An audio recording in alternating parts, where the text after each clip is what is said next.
Ако не се откаже от греха си,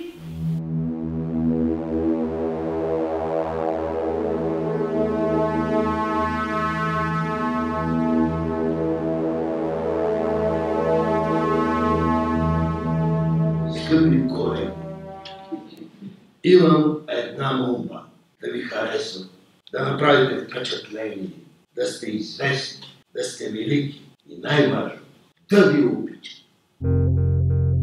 да беше удовила тази глан щерналет.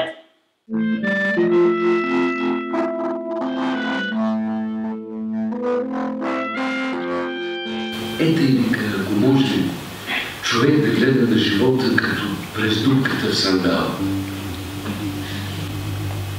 Влача живота си като безкраен шлейф. Често нямам никакво желание да живея. Разбира се, всичко това са глупости. Трябва да се оттърси от всичко това, да го отхвърли от себе си. Браво! Много хубаво работиш.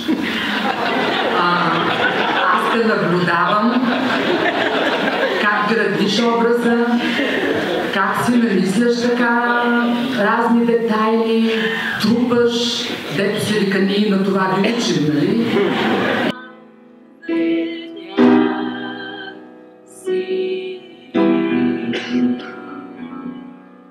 Като свърши спектакъла и като напусне салона и ще си тънаник. Продължай! Шаро!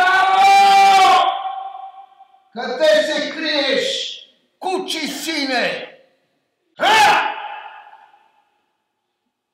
Имало някога един Лазар. Той целия си живот прекарал в една круша и от крушата водил спор с кучето си, своя най-добър приятел. Едва. Излязах с пълното самочувствие, че съм гепила Господ за шлифера. Има за какво да съжаляваш. О, щастие! Бях приета некъде да е в класа на най-великия професор Трикора Зарян.